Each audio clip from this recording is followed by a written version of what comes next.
From the time he encountered the mysterious Yorg Kosha, my master has known other worlds and other planes exist. Long has he dreamed of visiting them and availing himself of their pleasures. So when he learned that one of these worlds faced an unimaginable evil, he did not hesitate to heed its call for aid. But even his wildest imaginings could not prepare him for these gigantic, hideous beasts. If not annihilated, they would consume this world.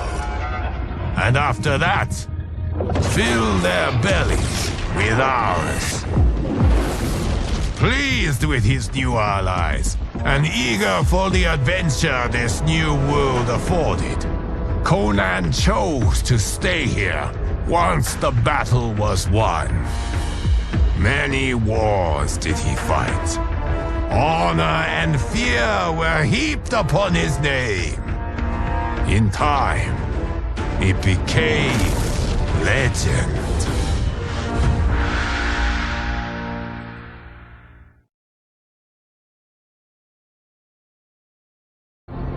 How the Terminator came to this timeline is unknown. The danger he poses to it, sadly not. As he began his murderous rampage, all in the realms stood horrified. All, that is, except Sektor. To her, he was the perfect weapon. One that once added to its arsenal would make the Lin Kuei invincible. Upon capturing him, Sektor worked feverishly to commandeer the Terminator's cybernetic mind. But she underestimated his machine intelligence. He broke free and quickly seized control of Sektor's factory. Soon, it was producing Terminators by the thousands. They have caused death and destruction on a scale unimaginable. Not even my godly power can stop them. Our options and our time are running out. If we cannot soon find an answer, this timeline's flesh and blood beings will be obliterated.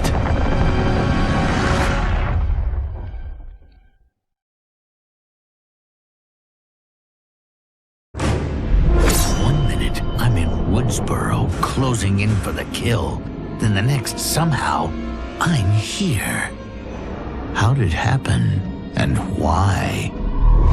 Don't know, and I don't care. What I do know is I'm gonna sink my teeth into this plot twist. But people here don't know me.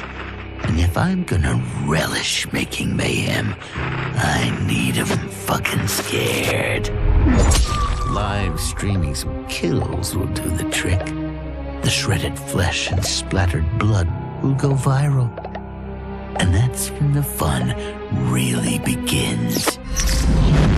I can't wait to start stacking bodies, to see the eyes go dark as they die. I do this right, someone will want to turn it into a video game. And they say I'm a psycho.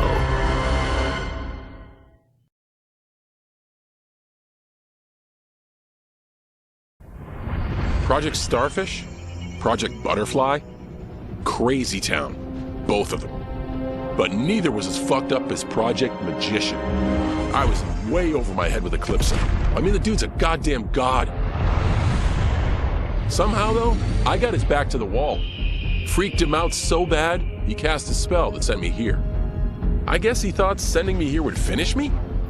But I tell you, I feel like I've come home. This place needs peace. Bad. And like me, folks here will do whatever it takes to get it. So bring on Shao, Reiko, and those dickhead sorcerers. I'll drop them all first chance I get.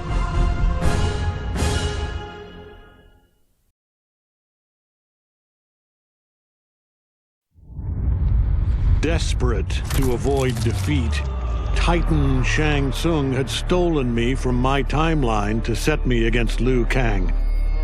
He assumed a Viltrumite would shift combat in his favor. Shang Tsung was right, of course, but he was blinded by ambition and failed to consider that my only true loyalty is to the Viltrum Empire. In my home timeline, my mission to pacify Earth for Viltrum had been left incomplete. I thought I could redeem myself by delivering this new timeline. New realms, new species, all ours for the taking. For a few years, annexing realms satisfied the Empire's hunger for conquest. But my people have excellent memory. I knew sooner or later we would return to our own timeline, to Earth, to finish my original mission. I only hope my son has had time enough to prepare.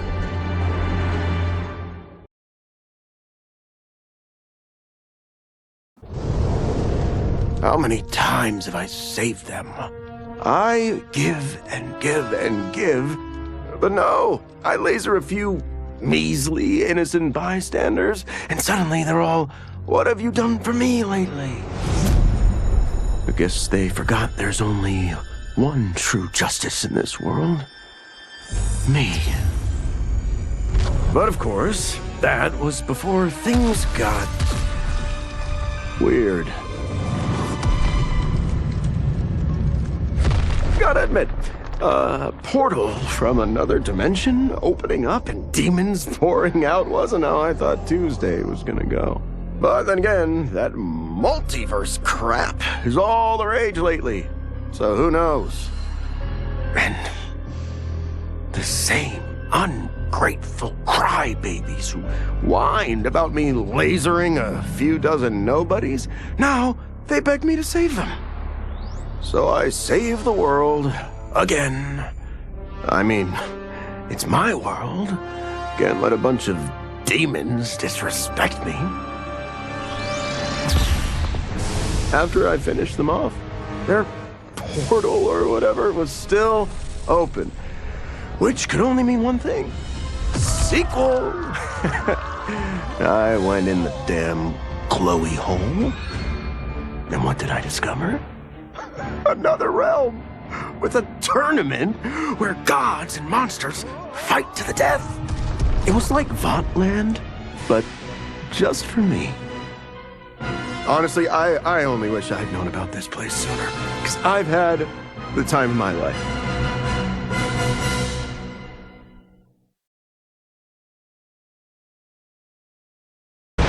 As I regained consciousness, I regained my memories.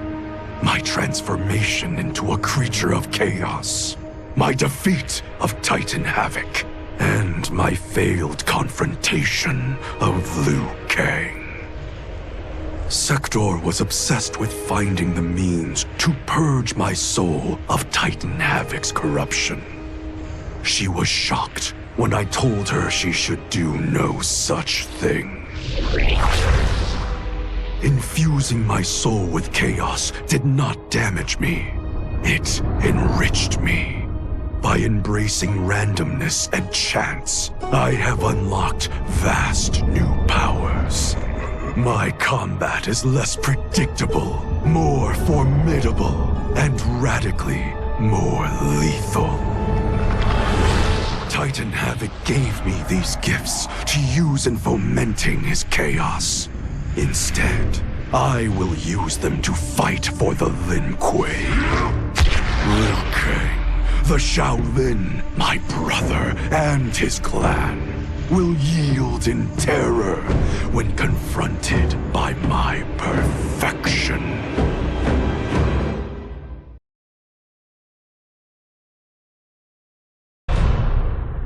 Though Ermac had freed me from my Legion cell, I found myself no less imprisoned. I had no allies, no benefactor, and no obvious path back to power. And power is what I crave. But why should I settle for the scant abilities of someone who is an underling sorcerer? I should be the one who controls history, who bends people and events to my whim. I should control the hourglass and wield it as the keeper of time. While I search the realms for the hourglass, I further master the dark magic needed to destroy Liu Kang. My quest may take a lifetime, but it will be worth it. For when I succeed, I will achieve omnipotence.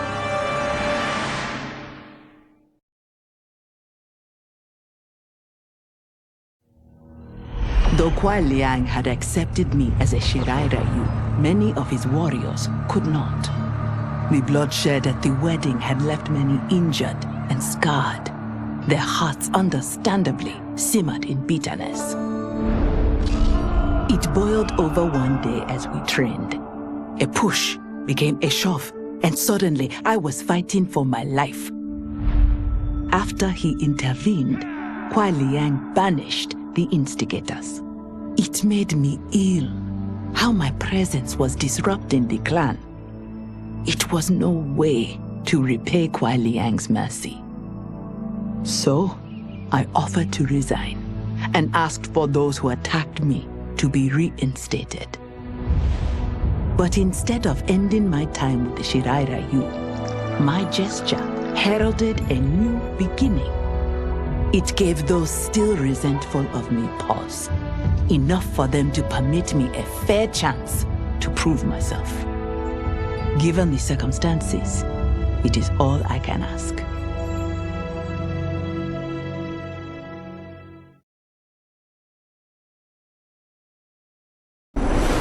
Though I had returned to the temple after Titan Havik's defeat, I remained livid.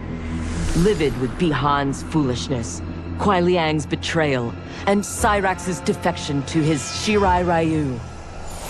So when Quan Chi arrived to parley, offering to eliminate the upstart clan, I listened.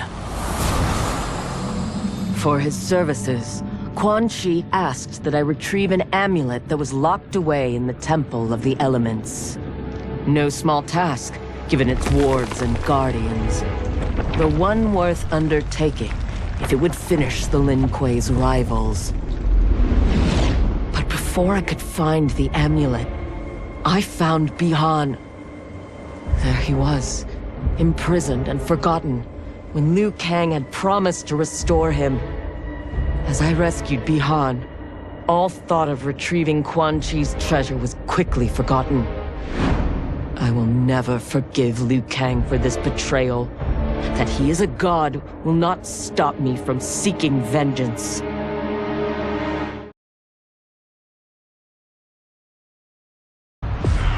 For a moment, Jared took control. We fixed the damage which had allowed him, and reimposed our collective will. But the damage went further than we thought. Without Quan Chi's aid, the spell which birthed us would fail. All of our souls would die. We freed the sorcerer from captivity. But after healing us, he betrayed us. He schemed to make us his slave once again. Combat was fierce, yet we persisted, finding strength in the unique abilities of our collected souls. Now we must decide our future path. Reconciling our desires will be difficult, but Reconcile them, we must. If not, we will be consumed by civil war.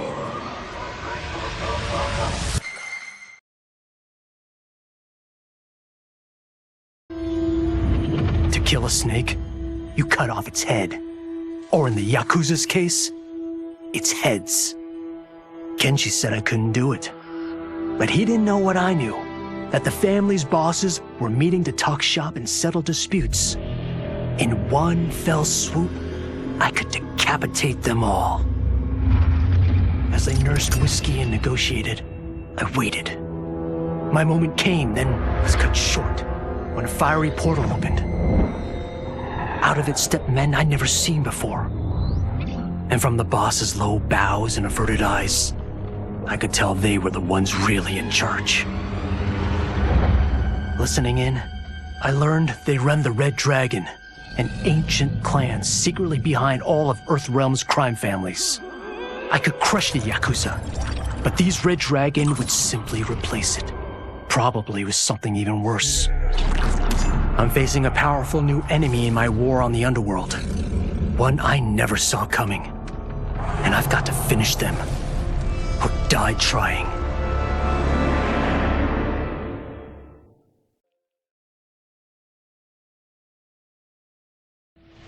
I couldn't believe that Liu Kang welcomed me in Earthrealm, or that he thought me worthy to study with his Shaolin masters. After a lifetime of wishing for one, I finally had a home. But my joy was tempered as I thought about Serena. My shadow sister was still under Quan Chi's yoke, and she deserved a life free of him as much, if not more, than I. Quan Chi and my other sisters proved tenacious, but they were no match for my blade. I snatched Serena from them. Then Liu Kang helped me break Quan Chi's spell.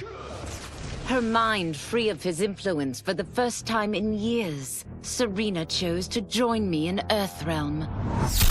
My sister and I once again fight side by side, only now we do so for Earthrealm. Together, we have formed the Order of Light.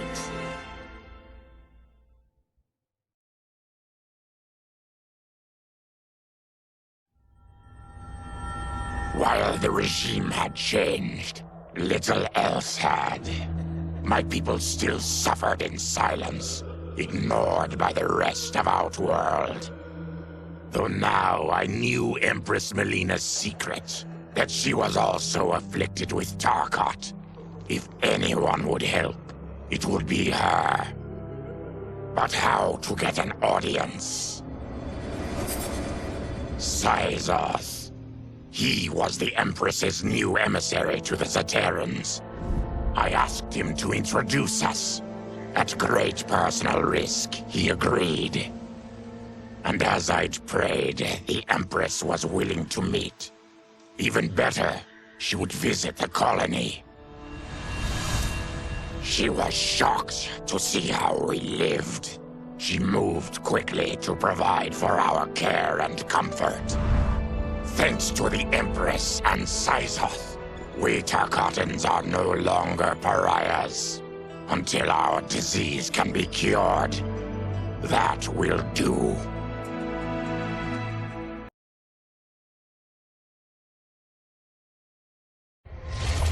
Though the barriers between timelines had been rebuilt, there was no question that they could again be broken. Protecting this timeline would require eternal vigilance, so that it could not fall victim to further outside aggression. But nothing in my countless lifetimes had prepared me for this task. In none of them had multiple timelines ever coexisted. Monitoring them for threats was an entirely novel problem. It would require a novel solution. I discovered that though the timelines no longer touched, their meeting had left them intertwined. I can now secretly surveil all timelines, keeping watch for potential danger. It pleases me to do this service for the new era. Lord Liu Kang may rest assured that it is secure.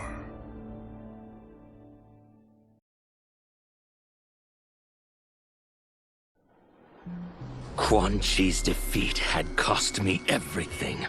For months I had furthered his plot, and now I had to start over. Saito's people were still in chains. That's when Rain approached me. On the run from Empress Mileena, he was desperate for help.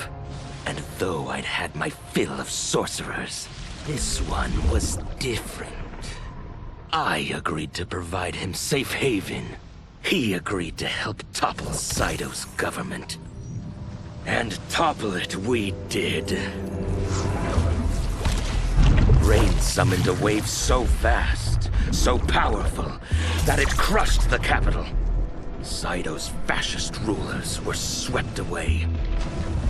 My people are finally free. They can chart their own course, needing only to follow their own desires. Their lives are now blessed by anarchy.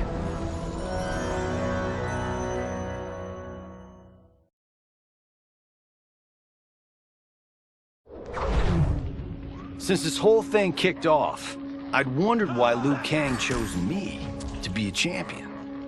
I mean, sure, I was killing it as a martial arts star, but it's one thing when it's all for show. It's different when you're playing for keeps. Then Liu Kang let me in on his master plan. He wanted the masses to know about the world beyond them, the one filled with gods and monsters, and he wanted me to tell them about it. But I knew revealing the truth all at once would be too shocking of a plot twist for most. That's why I pitched doing a bunch of stories, to slowly get people used to it. And if there's one thing I can do, besides kick ass in combat, it's build a cinematic universe. I'm serving up movies, streaming series, games, you name it. I like that I'm doing a public service. And it doesn't hurt that I'm making more than a few bucks. It's the kind of synergy that would make any studio mogul proud.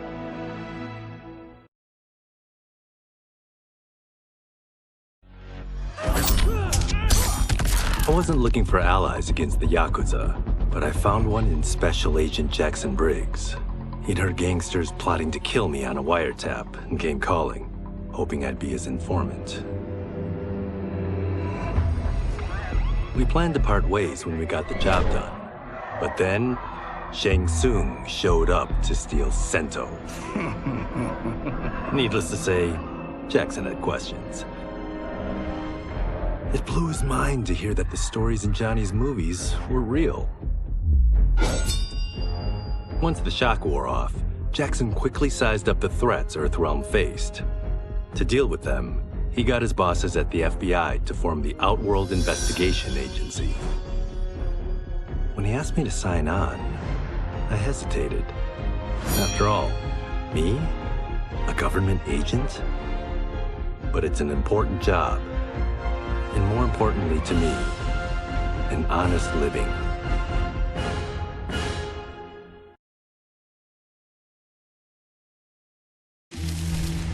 General Shao's revolt left Outworld's armies in tatters. We were vulnerable to enemies both foreign and domestic. That's why my sister asked me to take command, to stitch her military back together and purge Shao's loyalists within it. She trusted only me with the task. The soldiers, however, had little faith. They thought me a spoiled dilettante, unprepared and unfit to serve. That I could fight mattered little.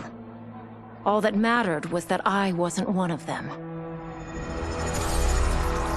I finally earned their loyalty by orchestrating an epic victory over Shao and his rebels. Though the general himself escaped, his forces were smashed. For as long as I am able, I will lead the Empress's armies in defense of Outworld. Through strength, we will achieve peace.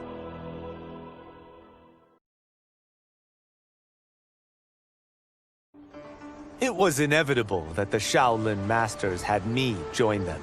They knew just how much future initiates could learn from me. Shujinko was one of my earliest. His ability to absorb anyone's powers and skills was amazing. With the right training, he could become our greatest champion. I knew that I alone could give it to him. But as his proficiency grew, so did his ego. In love with himself and his power, Shujinko became a threat to the realms. He hadn't learned humility, because I wasn't the one who could teach it. I should have listened to Raiden's warning and not tried to train Shujinko alone. After he was subdued, Shujinko's accumulated abilities and memories were taken from him. He is once again a new initiate, ready to begin his training. This time, Raiden and I train Shujinko together. He will become the champion he is destined to be. And I will fulfill my duties, humbly and cooperatively.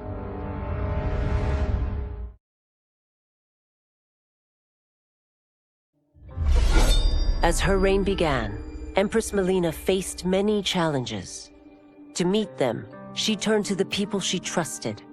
Her sister to lead her army, and me to lead her imperial police.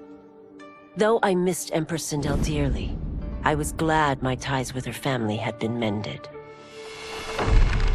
But while it was an honor to be made responsible for Outworld's internal security, I soon realized accepting the appointment was a mistake. I'm not cut out to be a bureaucrat, nor am I patient enough to navigate the Imperial Court's politics. I was at my best patrolling Sundo's streets, when I could feel the city's pulse and serve and protect its citizens directly. That's why I resigned my post and resumed my role as Sundo's first constable. I end each day knowing I've made a difference.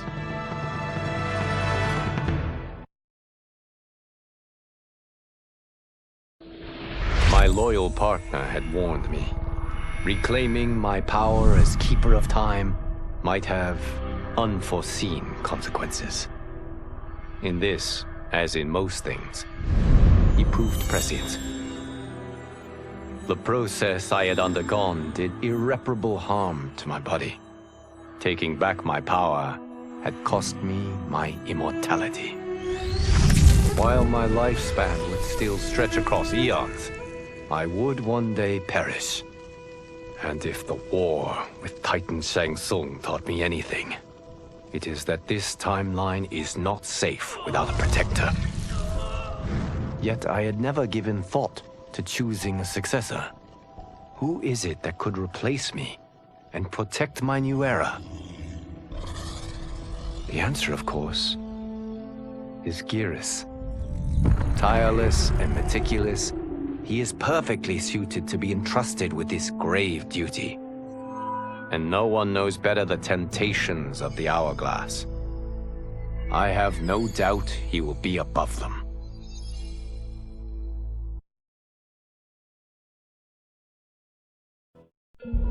Though worried about how the public might react, I met with Baraka to discuss his Tarkatans.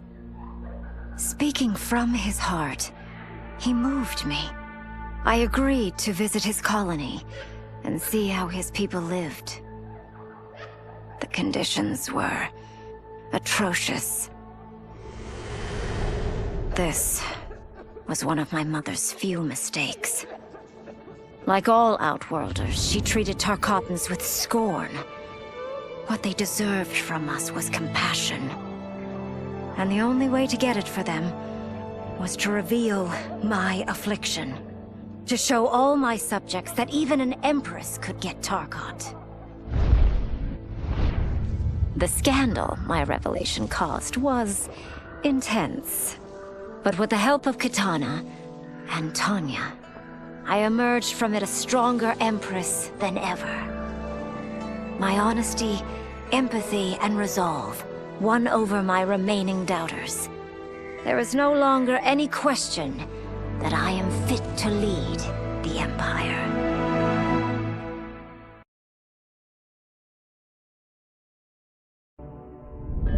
Quan Chi's plot collapsed. Along with it, my plan to secure new beings to feed my starving people. Because I'd advocated for partnering with him, I was held responsible. If I didn't seize for Viternus' new feeding grounds, the Coven would banish me. But then, I had a revelation. I didn't need to conquer realms to feed my people. I simply needed to capture enough beings to breed them. Once they multiply, Viternus will have a limitless, renewable source of food. And I only need a few thousand to start. A number so small compared to the billions in the realms that no one will notice as people go missing. But it will be more than enough to establish our breeding stock and feed a ravenous Viternus.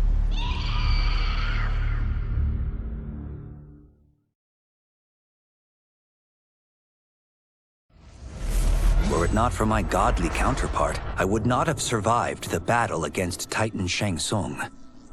Meeting him, though, raised questions. Why did I replace him in this new era? Why was I made mortal? Lord Liu Kang told me of his Raiden's nobility and righteousness, about his steadfast leadership in the defense of Earthrealm.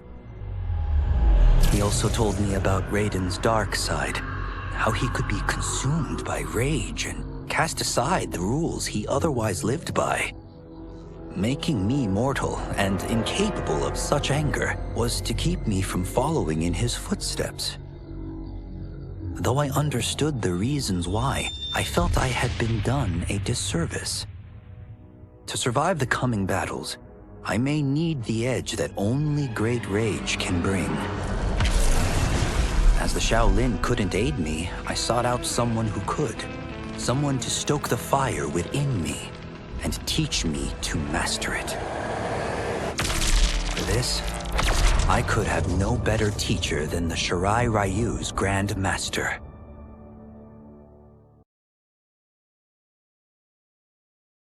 To elude capture by Empress Mileena, I joined Havik's crusade in Saido. There, I summoned more magic than I thought possible, and drowned out the old regime. Havik's longed-for anarchy had been achieved. He was more than satisfied.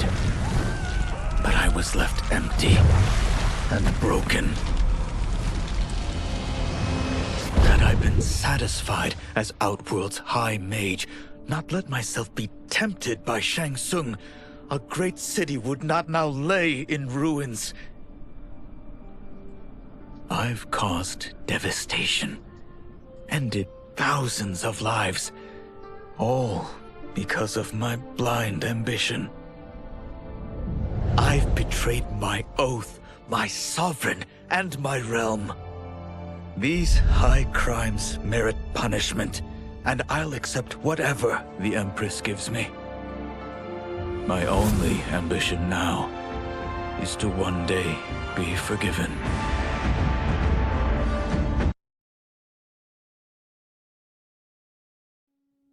With General Shao freed from prison, we began raising a new army against the royal family. Though many were eager recruits, few were good at soldiering. It was so bad, the general was forced to change tactics.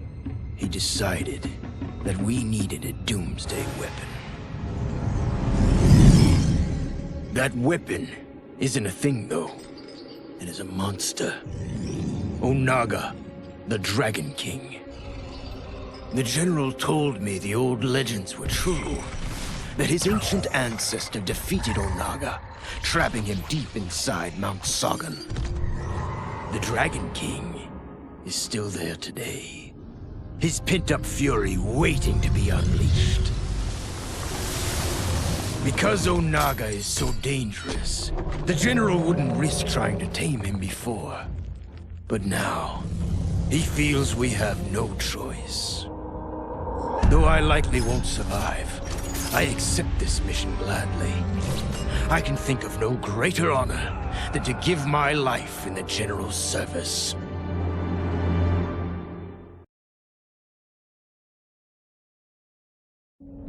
After fleeing Outworld, I hadn't expected to return.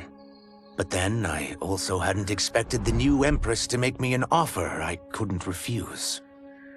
To thank me for helping stop General Shao's rebellion, she asked me to be her emissary to the Zaterrans. Going home, bearing the seal of the royal house, I would show, once and for all, that my mutation wasn't to be feared. That it wasn't a source of shame. To my surprise, I was welcomed. But those warm smiles hid a dark secret. I stumbled upon a trove of official records, which showed that my shape-shifting ability isn't unique. Many Zaterrans are born with it, but are killed by their government to keep it from spreading. Who started this barbaric policy? Who is now enforcing it is unknown. But I will find out. And I will put an end to this madness.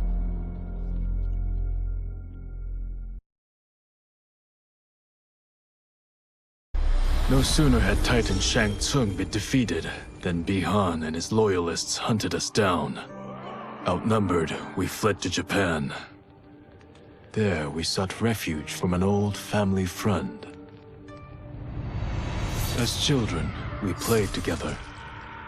But Harumi Shirai was a woman now, the head of her clan. Her strength, beauty, and intellect awed me.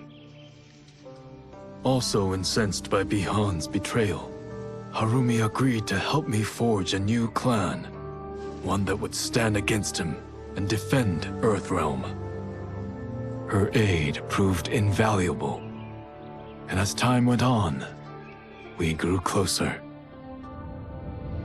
To honor Harumi and pay respects to my new bride, I named the clan after her, calling it the Shirai Ryu. Now the battle against my brother begins in earnest. The Shirai Ryu won't rest until Bi-Han is defeated and the Lin Kuei's honor restored.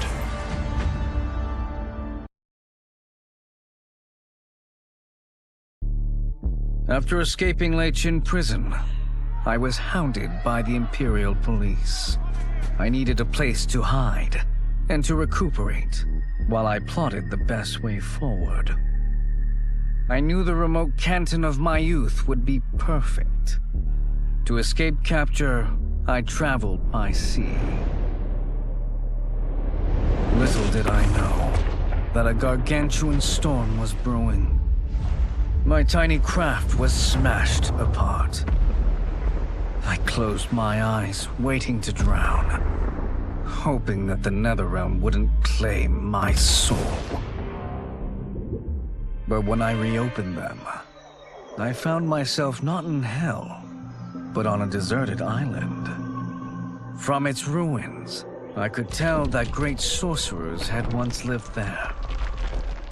In the caves beneath the ruins, I found what I can only describe as a well of souls. Once I learn how to wield its power, I will become invincible.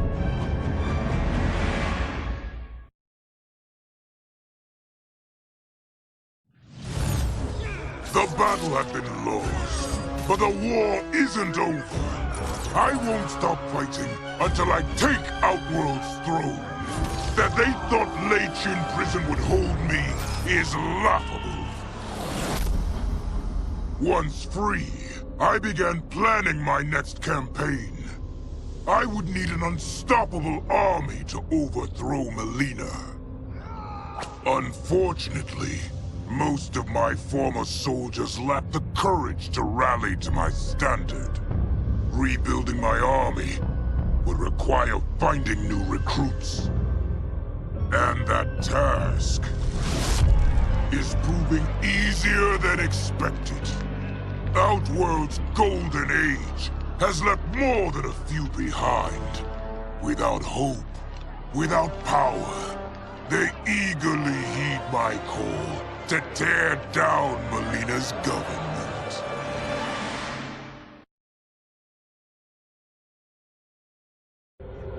As the darkness enveloped me, I took a long last look at my family.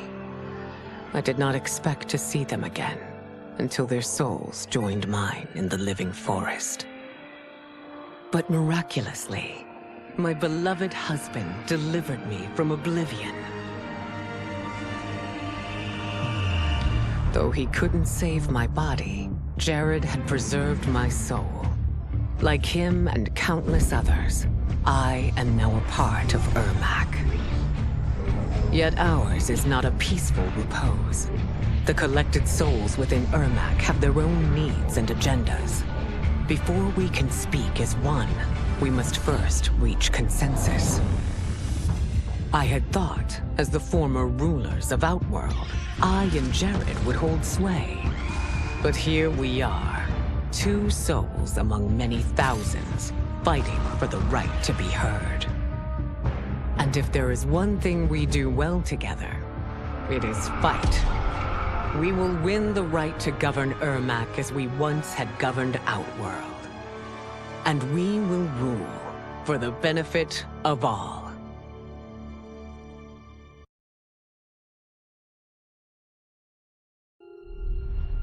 Kuai Liang and I were working hard to build our new clan.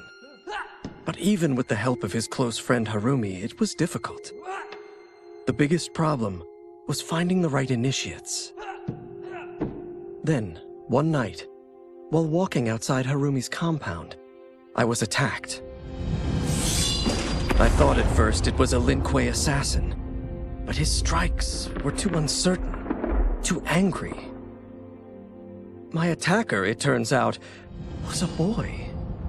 Homeless and hungry, his assault was born of desperation. He needed money so that he could eat.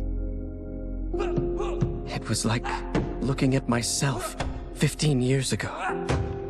I would have ended up just like him if the Lin Kuei hadn't taken me in. So I took the boy to Kuai Liang, who also appreciated his fire. We made him our first initiate. The boy's name? Hanzo Hasashi.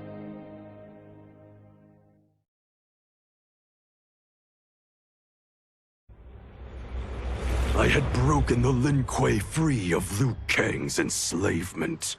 We were now masters of our destiny, and could take our place among Earthrealm's great nations.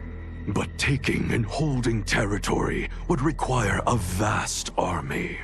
I needed more fighters to make our presence felt. Then I recalled Shang Tsung's dragon warriors. An army of them would be unstoppable. But trafficking in such strong magic would surely draw Liu Kang's attention. Sektor advised that we avoid detection by building our army using science, not sorcery. We've invested much into this endeavor, and we are beginning to see results. Once again proving the depths of Sektor's genius. When we are done, all of Earthrealm will honor our desires and heed our demands. If not, they will face the Lin Kuei's wrath.